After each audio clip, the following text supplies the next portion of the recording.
हाँ जी। तो आ गया हूँ मैं एक और नई हॉरर स्टोरी के साथ।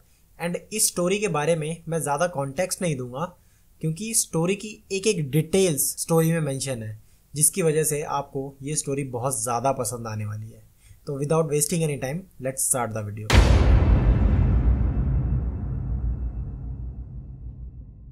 कोई तो है जो हर रोज़ रात के 3:03 पर मेरे घर के सामने से सीटी मारते हुए गुजरता है। हर रात, नो मैटर कैसा भी मौसम हो, कोई तो है जो रोज सेम टाइम पर हमारी गलियों से धीमी आवाज में सीटी बजाते हुए जाता है। आप ये तभी सुन सकते हो जब आप मेरे घर के लिविंग रूम में हो या फिर किचन में हो। ये धीमी सीटी की आवाज डेली रात में 3:03 पर ही शुरू होती है और थोड़ी देर बाद ये आवाज फेंट होने लगती है। ऐसा लगता है कि वो मेरे घर से दूर चला गया हो। जब मैं छोटी थी, मैं और मेरी बहन कई बार चुपचाप किचन में जाते थे उस आवाज को सुनने के लिए। मम्मी पापा को ये सब पसंद नहीं था और अगर वो हमें इस समय पकड़ लेते तो हमारी शामत आ जाती। वो हम पर कभी ज्यादा सख्ती नहीं बरतते थे, क्योंकि हम दोनों हमेशा उनके बनाए गए एक बिग रूल को फॉलो करते थे। और वो रूल था, कभी विंडो से बाहर ये देखने की कोशिश मत करना कि वो कौन है और क्या है जो ये सीटी मार रहा है। मेरी कॉलोनी के जो लोग हैं वो काफी फनी हैं। मैं यहाँ 6 साल की उम्र से रह रही हूँ और मुझे ये जगह बहुत अच्छी लगती है। यहाँ छोटे घर हैं जो कि बहुत ही अच्छे बने हुए हैं, बड़े यार्ड्स हैं, बहुत सारी जगह है खेलने एंड घूमने के लिए। मेरी उम्र के यहाँ और भी बच्चे हैं और हम छुट्टियों में खूब मस्ती करते हैं। ये जगह बहुत ही सुंदर है, लेकिन यहाँ पर बस 2 चीजें अजीब हैं। पहली चीज रात में सीटी की आवाज आना और दूसरी हमारे कॉलोनी का गुड लक। वैसे इस सीटी की आवाज से मुझे कभी ज्यादा दिक्कत नहीं हुई, एज मैंने बताया था कि मेरे रूम से ये सुनाई नहीं देती है। बट मम्मी पापा को इसके बारे में बात करना या डिस्कस करना पसंद नहीं था, सो मैंने भी इस बारे में उनसे पूछना बंद कर दिया। मेरे पापा स्ट्रॉन्ग, टॉल एंड ब्रेव इंसान है। मैंने हमेशा पापा को शांत देखा है, लेकिन जब वो सीटी बजाने वाला आता है तब वो जल्दी जल्दी बात करते हैं और उनके आंखें भी फास्ट मूव करने लग जाती हैं। वो हमसे कहते थे कि इसके बारे में ज्यादा मत सोचो एंड हमेशा वो रूल याद रखो, बाहर देखने की कोशिश भी मत करना जब विसल की आवाज आए। वैसे मैं बाहर चाहकर भी नहीं देख सकती थी, क्योंकि विंडोज के अंदर की तरफ शटर्स लगे हुए थे और सभी शटर्स में छोटा लॉक लगा हुआ था और पापा हर रात उन शटर्स को लॉक करके चाबी अपने साथ रूम में ही रख लेते थे। अगर मैं अपनी मम्मी की बात करूं तो पता नहीं वो विस्लिंग के बारे में क्या सोचती हैं। मैंने उनको कई बार लिविंग रूम में जाते हुए देखा है, वो भी सुबह के 3 बजे के करीब, जब वो आवाज आनी शुरू होती है। मैं अपने रूम का डोर जरा सा ओपन करके लिविंग रूम का क्लियर व्यू देख सकती हूँ। शायद वो बस वहाँ रेड कारपेट पर जाके शांत बैठ जाती हैं एंड उस विस्लिंग को सुनती हैं। विस्लर की ट्यून हर रात सेम ही होती है, कुछ ऐसी।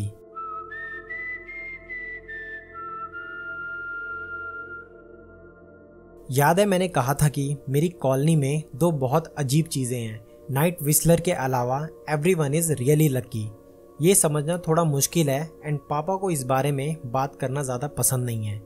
बट यहाँ अक्सर सबके साथ अच्छी चीज़ें होती रहती हैं, जैसे कि रेडियो कॉन्टेस्ट जीतना, लॉटरी जीतना, अनएक्सपेक्टेड प्रमोशन मिलना या गार्डन में एंशिएंट चीज़ें मिलना जिनका दाम बहुत ज़्यादा होता है और उन्हें बेचकर अच्छे पैसे कमा सकते हैं। यहाँ का मौसम बहुत अच्छा है, हर किसी का गार्डन ब्राइटली शाइन करता है। मेरी मम्मी अक्सर कहती हैं, अ मिलियन लिटिल ब्लेसिंग्स। हमारे यहाँ रहने का और शिफ्ट करने का मेन रीज़न है मेरी बहन नोला। वो पैदा होते ही बीमार हो गई थी, उसके लंग्स में कुछ प्रॉब्लम थी। उसके पैदा होते ही हम उसे घर भी नहीं ला पाए थे, उससे मिलने हॉस्पिटल में ही जाते थे। वो बाकी बेबीज के मुकाबले काफ़ी छोटी थी, उसके लिए एक मशीन थी जो सांस लेती थी। हमने इस घर में शिफ्ट इसलिए किया क्योंकि ये हॉस्पिटल से पास था और जैसे जैसे यहाँ दिन बीतते गए नोला ठीक होने लगी। डॉक्टर्स को भी पता नहीं था कि रीज़न क्या है, पर उन्होंने कहा जो भी ट्रीटमेंट चल रहा है ये उसके पॉजिटिव रिजल्ट्स हैं। बट हम सबको पता था कि वो खुद कंफ्यूज्ड है। मेरे पेरेंट्स को पता था, मुझे पता था कि नोला का ऐसा धीरे धीरे ठीक होना उन मिलियन ब्लेसिंग्स में से एक था जो कि हमें यहाँ रहने पर मिली थी। इसलिए हम यहाँ रुक गए और हमें पता चला उन हर छोटे मिरेकल्स के बारे में जो यहाँ होते रहते हैं नाउ एंड देन। यहाँ कुछ बुरी चीजें भी होती हैं जब तुम उस विस्लर को ढूंढने की कोशिश करते हो। हमारी कॉलोनी में एक वेलकमिंग कमेटी है। जब भी कोई न्यू पर्सन हमारी कॉलोनी में मूव इन करता है तब वो कमेटी उनसे मिलने जाती है और उनके लिए गिफ्ट्स में मैक्रोनी और gift basket and Manila folder भी लेकर जाते हैं। ये लोग काफ़ी फ्रेंडली हैं। जब हम इस कॉलोनी में आए थे तो हमसे मिलने 4 लोग आए थे, वो भी करीब 7 साल पहले। उन्होंने कुछ बातें की थी और मुझे चॉकलेट भी दी एंड नोला को प्यार से खिलाया भी था। तब हमें हॉस्पिटल से आए 1 वीक ही हुआ था। देन उन्होंने कहा कि उनको मेरे पेरेंट्स से अकेले में बात करनी है और मुझे रूम में भेज दिया। मैं वहाँ से सुनने की पूरी कोशिश कर रही थी और मैंने सुना भी। वेलकमिंग कमेटी ने बताया कि कॉलोनी कितनी अच्छी है, रियली एक्सेप्शनल, जिसके बारे में बताना भी मुश्किल है। फिर उन्होंने एक और चीज़ बताई जो समझना और भी ज़्यादा मुश्किल था, दैट विस्लिंग साउंड, जो हर सुबह 3:03 पर स्टार्ट होती है एंड एग्जैक्ट 3:05 पर बंद हो जाती है। The group warned my parents कि ये आवाज़ शांत है, कोई हार्म नहीं करेगी जब तक हम ये देखने की कोशिश ना करें कि ये आवाज़ कौन कर रहा है। जैसे उन्होंने ये कहा, ये सुनकर हमें थोड़ी घबराहट हुई और मैंने अपना कान और तेजी से दीवार से लगा दिया ताकि मैं बिल्कुल साफ सुन पाऊँ। वो बात कर रहे थे किसी विस्लर के बारे में जो सबका लक चेंज कर देता है, पता नहीं कैसे, और जिन्होंने उनको देखने की कोशिश करी है उनकी किस्मत बहुत ख़राब हो गई है, उनके साथ बहुत बुरी बुरी चीज़ें हुई हैं। ऐसा लगता था कि एक काला बादल है जो हमेशा उनके ऊपर बना रहता है और उनका बैड लक चलता रहता है। उस एनवलप में न्यूज़पेपर की क्लिप्स थी, stories about car crashes, ruined lives, public deaths और बहुत सारे एक्सीडेंट्स। और ऐसा नहीं है कि हर किसी की इन एक्सीडेंट्स में डेथ हो जाए। कुछ लोग इन एक्सीडेंट से बच भी जाते थे, लेकिन उनकी लाइफ में हैप्पीनेस नहीं होती थी। वो लोग रोज़ घुट घुट के जीते थे, मानो उनकी ज़िंदगी से खुशियाँ छीन ली हो। ऐसा उस कमेटी के हेड ने मेरे पापा को कहा था। मेरी मम्मी को लगा ये सब लोग ऐसे ही बोल रहे हैं और उन्होंने बोला, अगर आप कोई प्रैंक कर रहे हो तो ऐसा मत करिए। पापा ने मम्मी को समझाया कि ये सिंसियर लोग हैं और हमारी मदद करना चाहते हैं। फिर पापा ने कहा, मैंने ऐसी स्टोरी सुनी है बड़े होते हुए और मेरी मम्मी इनके बारे में काफ़ी बात करती थी। वो कहती थी कि बहुत अजीब अजीब चीज़ें हैं जो हमारे बीच होती रहती हैं। कुछ चीज़ें अच्छी होती हैं, कुछ अजीब और कुछ बहुत बुरी। जब कमेटी मेंबर चले गए तो पापा बाहर गए और उन्होंने हार्डवेयर स्टोर ढूंढा। वहाँ से वो कैनवस, ब्लाइंड्स, लॉक्स और विंडो बंद करने के लिए बहुत सारी चीज़ें लेकर आए। उनको हर विंडो पर इंस्टॉल किया और डिनर के बाद रोज़ उसे बंद करने लगे। पहली रात हमें उस घर में बिल्कुल भी कुछ ऐसा फील नहीं हुआ, लेकिन 3 बजे मुझे बहुत डर लगा और मैंने देखा कि मेरे पापा उठे हुए हैं और वो चुपचाप ड्राइंग रूम में काउच पर बैठे हैं। वो इशारा करके मुझे बुलाते हैं और बोलते हैं कि यहाँ आकर शांत बैठ जाओ। और जैसे ही 3:03 हुए वो सीटी की आवाज़ आती है और हम एकदम शांति से सुनते हैं। हमें काफ़ी डर लगता है और 3:05 पर वो आवाज़ चली भी जाती है, जैसा कि कमेटी मेंबर्स ने बताया था। सीटी की आवाज़ हर रात आती थी और हमने कभी ये देखने की कोशिश नहीं करी क्योंकि हमारे साथ इतनी सारी चीज़ें अच्छी होती थी, तो उसे देखना ही क्यों। हम मिलियन लिटिल ब्लेसिंग्स को एंजॉय करते हैं एवरी डे। मेरी बहन अब अच्छे से सांस लेती है और वो बहुत स्ट्रांग एंड क्लेवर भी हो गई है। मेरे पापा ने वेलकमिंग कमेटी भी ज्वाइन कर ली है। वैसे ज़्यादातर नेबर्स मिलते नहीं हैं, ना ही कोई यहाँ नया आता है क्योंकि यहाँ से कभी कोई छोड़कर ही नहीं जाता और जाएगा भी क्यों। बट रिसेंटली यहाँ एक न्यू फैमिली शिफ्ट हुई है और मेरे डैड भी कमेटी मेंबर्स के साथ वहाँ macaroni, gift basket and Manila folder लेकर गए उनको वेलकम करने के लिए। उनके वापस आने पर उनका चेहरा देखकर पता चल जाता है कि कमेटी को उस नई फैमिली ने सीरियस नहीं लिया। उसके बाद हमारे घर के सामने एक बूढ़ी आंटी रहा करती थी जिनकी उम्र 105 साल थी और उनकी डेथ हो जाती है। उसके बाद उनके घर में एक न्यू फैमिली शिफ्ट होती है और वहाँ बहुत अच्छे से रहने लगती है। उन्होंने वेलकमिंग कमेटी की हर बात मानी और हर विंडो पर शटर्स लगाए क्योंकि उनके पास भी एक छोटा बच्चा था। जो भी न्यूज़पेपर कटिंग्स पापा के पास थी वो उन्होंने हमें कभी नहीं दिखाई और मैं हमेशा सोचती थी कि उनमें क्या होगा। आई थिंक बहुत कन्विंसिंग चीज़ें होंगी, तभी हमारे न्यू नेबर्स फर्स्ट मंथ में ही सारी बातें मान गए। एक दिन हमारे नेबर्स को काम से शहर के बाहर जाना था, तो वो अपने छोटे बेटे होल्डन जो कि 12 साल का था उसको हमारे घर पर ही छोड़ गए। मैं उसको बहुत ज़्यादा अच्छे से नहीं जानती थी, पर जैसे ही उसके पेरेंट्स उसको छोड़कर गए हम लोग डिनर करने लगे और फिर हमारा बेड टाइम हो गया। हम तीनों एक ही रूम में बेड पर थे। तभी होल्डन ने बोला, क्या तुम्हें पता है कि कौन है जो रोज़ रात को बाहर सीटी मारता है? मैंने और नोला ने एक दूसरे को देखा और उसकी बात को इग्नोर किया। उसने कहा, मुझे लगता है वो और कोई नहीं मिस्टर टॉल्स है। नोला बोली, वो जिनका घर कॉर्नर में है, राइट? Yellow house. नो वे, वो तो बहुत अच्छे इंसान है। होल्डन हंसते हुए कहता है, मुझे तो वो साइको किलर लगते हैं। तो हम लोग शांति से बैठे थे मेरे रूम में और हम एक डिज्नी मूवी देख रहे थे। फिर मैंने कहा कि चलो वीडियो गेम खेलते हैं। आफ्टर दिस हमने वीडियो गेम्स खेले, पॉपकॉर्न खाए और काफ़ी मज़े किए और मूवी भी देखी। लेकिन होल्डन अचानक से नर्वस होने लगता है। हमारे पेरेंट्स ने गुड नाइट बोला और विंडो शटर्स बंद कर दिए और वो सोने चले गए। होल्डन थोड़ी देर बाद खड़ा होता है और बोलता है, क्या तुमने कभी देखने की कोशिश की है कि बाहर कौन है? वैसे भी समय होने ही वाला है। मैंने उसको इग्नोर करते हुए कहा, हमें सो जाना चाहिए। तभी होल्डन बोलता है कि मैं चाह कर भी विंडो के बाहर नहीं देख सकता था, क्योंकि मेरे पापा विंडोज लॉक करके सोते हैं और चाबी छुपा देते हैं। लेकिन तुम्हारे पापा ऐसा नहीं करते हैं। वो चाबी अपने तकिए के नीचे रखते हैं और मैं वो चाबी चुपके से ले आया हूँ। होल्डन चाबी दिखाता है और कंफर्म करने के लिए जब मैं मम्मी पापा के रूम में देखती हूँ तो चाबी वहाँ से गायब थी। मतलब होल्डन के पास सच में चाबी थी। मुझे घबराहट होने लगी थी। मुझे पता था कि उसने मेरे डैड को चाबी अपने रूम में ले जाते हुए देखा है।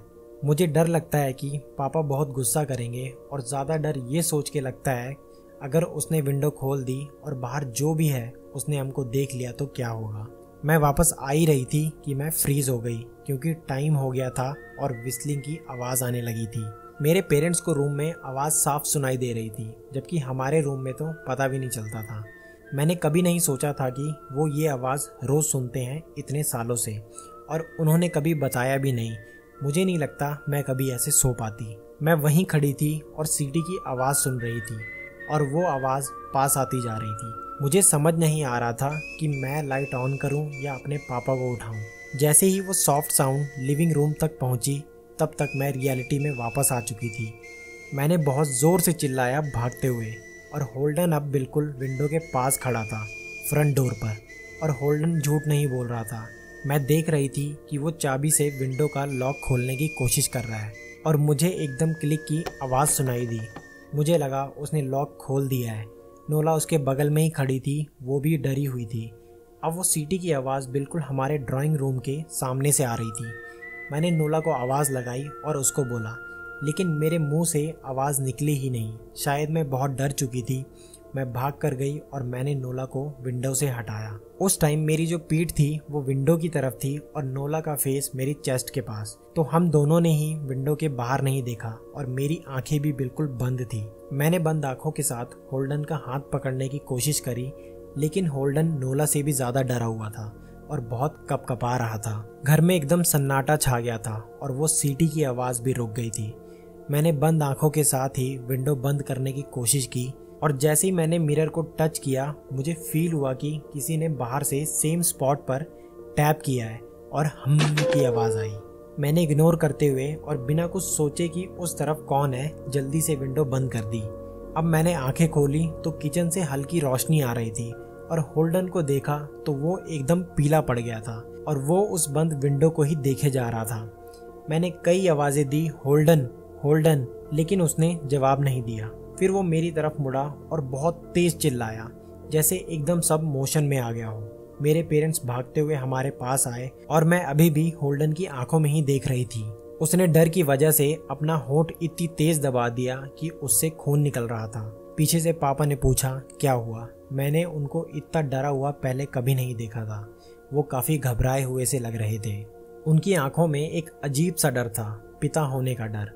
उन्होंने कहा, क्या सिर्फ होल्डन ने देखा? मैंने सर हिला दिया। उनका फेस एकदम शांत हुआ और उन्होंने राहत की सांस ली और फिर उन्होंने एकदम होल्डन को देखा और परेशान हो गए। सडनली डोर पर नॉक करने की आवाज़ आती है। डोंट आंसर, मेरी मम्मी ने कहा। वो पीछे ही खड़ी थी और सब देख रही थी। उस रात हम सबको पापा की बताई और कही हर चीज़ पर विश्वास हो गया था। मेरे पेरेंट्स ने बेसबॉल बैट पकड़ा हुआ था और फिर से दरवाजे पर नॉक होता है, इस बार पहले से भी तेज। होल्डन ने कहा, अंकल डोर मत खोलना। पापा ने उसको हक करते हुए कहा कि हम नहीं खोलेंगे, आज यहाँ कोई नहीं आने वाला है। इस बार नॉक इतना तेज था मानो डोर ही टूट जाएगा। होल्डन रोने लगा, नोला भी मेरे से लिपट गई। मम्मी ने हम तीनों को हक किया और अपने करीब रखा। मम्मी ने चिल्लाते हुए बोला, पुलिस को बुलाओ, और ये बोलते ही अचानक आवाज रुक गई। पापा पुलिस को बुलाने के लिए फोन उठाने ही वाले थे कि बाहर से आवाज आई, पुलिस। और ये आवाज बिल्कुल मेरी मम्मी की जैसी थी, मानो जैसे कोई पैरेट आवाज रिपीट कर रहा हो। फिर एक और आवाज आती है बाहर से, पुलिस को कॉल लगाओ, और फिर से नॉक होता है। ये सारी आवाज मेरी मम्मी की थी, लेकिन ये आवाज बाहर से आ रही थी, जबकि हमारी मम्मी हमारे साथ ही खड़ी थी। हम लोग और डरने लगे। पापा ने कहा, मुझे नहीं लगता पुलिस बुला के कोई फायदा होगा, कैसे पता चलेगा कि बाहर डोर पर पुलिस आ गई है। तभी आवाज पीछे वाले दरवाजे से आती है, और फिर आगे वाले दरवाजे से, फिर से पीछे वाले दरवाजे से, और ऐसा ही चलता रहता है। फिर सडनली दोनों दरवाजों से एक साथ हैवी साउंड आने लगती है, जैसे कि कोई दरवाजे पर हैमर मार रहा हो। फिर एकदम से खिड़कियां बजने लगी, दीवार में से धप धप की आवाज आने लगी। ऐसा लग रहा था मानो हम किसी ड्रम के अंदर हों और बहुत सारे लोग उसे बजा रहे हों, वो भी साथ में। तभी होल्डन तेज से चिल्लाता है, स्टॉप। और होल्डन बोलता है, मैं नहीं बताऊंगा, किसी को नहीं बताऊंगा मैंने क्या देखा, बस तुम यहाँ से चले जाओ। 1 मिनट तक सब शांत था। फिर एक सॉफ्ट सी टैप की आवाज आई उसी विंडो से जिसके बाहर होल्डन ने देखा था। वो रोने लगा और ऐसा लग रहा था कि मानो उसको सजा मिलने वाली है। पापा ने उसको कसकर पकड़ा और सीने से लगाया, बट ये नहीं कहा कि सब पहले जैसा हो जाएगा। पूरी रात सेम विंडो पर टैपिंग की आवाज़ आती रही और हम कई घंटे तक लिविंग रूम में ही थे। जैसे ही मम्मी हमें बेडरूम में ले जाने की कोशिश करती, तभी नॉकिंग की आवाज़ें आने लगती, वो भी इतनी लाउड कि उसे इग्नोर करना इम्पॉसिबल था। मुझे डर था कि दरवाज़ा अब और ज़्यादा नहीं झेल पाएगा। लिविंग रूम में वापस आते ही नॉकिंग रुक जाती और सिर्फ विंडो पर सॉफ्ट टैपिंग की आवाज़ आती। सुबह 7 बजे ये आवाज़ पूरी तरह बंद हो चुकी थी क्योंकि सनराइज होने लगा था। हमने और 2 घंटे वेट किया। पापा ने हमें बेडरूम में भेजा और फिर विंडोज़ ओपन की। मुझे ये सब सुनाई दे रहा था। वो हमारे पास आए और बोले, ओके सब ठीक है फिलहाल। होल्डन के पेरेंट्स लंच टाइम पर वापस आ गए थे। मम्मी पापा उसको छोड़ने जाते हैं और काफी देर बाद घर वापस आते हैं। मैं और नोला विंडो से यही देख रहे थे कि वो कब आएंगे। नोला पूरे दिन मेरे साथ ही रही, कभी मेरा हाथ पकड़ती तो कभी पास में बैठ जाती। जब वो लोग वापस आए तो वो परेशान दिख रहे थे और होल्डन के पेरेंट्स से उनकी जो भी बातचीत हुई थी उसके बारे में उन्होंने हमें कुछ नहीं बताया था। आज संडे था। हमने दिन साथ में ही बिताया और पिज्जा ऑर्डर किया एंड मूवी देखी। रात में सब मेरे रूम में ही सोए, नोला और मम्मी मेरे साथ बेड पर और पापा काउच पर। ना ही कोई नॉकिंग की आवाज आई, ना ही टैपिंग की। उस रात के बाद हमने ऐसा कुछ भी नहीं सुना। 1 हफ्ते तक होल्डन और उसकी फैमिली ज्यादा दिखी नहीं, बट थर्सडे को एक ट्रक आया और होल्डन की फैमिली यहाँ से जा रही थी। वो लोग उस ट्रक में अपना सामान शिफ्ट कर रहे थे। मैं और नोला दोपहर से ही उनको अपनी विंडो से देख रहे थे। वो लोग पैकिंग करने में बिजी थे। हैरानी की बात थी कि वो लोग इतने थके और बीमार लग रहे थे जैसे मानो कौन सी बीमारी हो गई है। मैं ये दावे के साथ कह सकती हूँ कि उनके साथ कुछ गलत हुआ था। होल्डन की फैमिली सनसेट से पहले ये टाउन छोड़कर चली गई। मुझे तभी याद आया कि जब हम यहाँ आए थे तो वेलकमिंग कमेटी ने इंस्ट्रक्शंस में कहा था कि ज़रूरी नहीं कि हर कोई जिसने विस्लर को देखा है वो मर जाए, बट वो जिंदा रहते हैं। वो अपनी खुशियाँ खो देते हैं और उनकी ज़िंदगी दुखी और बेरंग सी हो जाती है और उनको मिलती है अ मिलियन लिटिल ट्रेजेडीज। मैंने नोला को ऑब्जर्व करना शुरू किया। वो कभी हंसती, कभी खेलती, कभी रोती रहती। She is young and alive. तभी मुझे ख्याल आया, व्हाट इफ उस दिन मैं नोला और विंडो के बीच में नहीं आती और अगर उसने भी बाहर देख लिया होता तो क्या होता? अगर मैंने भी बाहर देख लिया होता तो मेरे साथ क्या होता? क्या चीज़ें ऐसी नॉर्मल होती? मैं खुश हूँ कि मुझे इन सब के बारे में जानने की कोई ज़रूरत नहीं है। हम आज भी उसी घर में, उसी कॉलोनी में रह रहे हैं। हम रोज़ विस्लर को सुनते हैं। हर रात वो आता है और अपने टाइम से विस्लिंग करते हुए गायब हो जाता है। इस जगह की ब्लेसिंग्स, लक एंड सारी अच्छी चीज़ें बहुत ज़्यादा अच्छी हैं जिनको छोड़ा नहीं जा सकता है। अब हम किसी को भी यहाँ रात में रुकने के लिए नहीं बुलाते हैं। और इस इंसिडेंट के बाद मेरे पापा ने चाबी छुपाना स्टार्ट कर दिया है। ऐसा नहीं कि मैं वो चाबी ढूंढ नहीं सकती, इट जस्ट कि कुछ चीज़ें हमें नहीं देखनी चाहिए। सो गाइज, ये थी आज की स्टोरी। तो आई होप कि आप लोगों को ये स्टोरी पसंद आई होगी एंड कुछ आज नए तरीके से स्टार्ट करा था। आई थिंक स्टोरी टेलिंग में आवाज़ ज़्यादा मैटर करती है, तो मैं थोड़ा उसी पे काम कर रहा हूँ। होप कि आप लोगों को ये स्टोरी पसंद आई होगी और अगर पसंद आई है तो चैनल को सब्सक्राइब जरूर कर देना एंड वीडियो को लाइक जरूर करना। और अगर आप लोगों के पास कोई रियल हॉरर स्टोरी है तो मैं डिस्क्रिप्शन में एक मेल आईडी दे दूंगा, आप लोग अपनी स्टोरी वहां पर शेयर कर सकते हो। तो इसी के साथ मिलते हैं नेक्स्ट वीडियो में, तब तक के लिए बाय।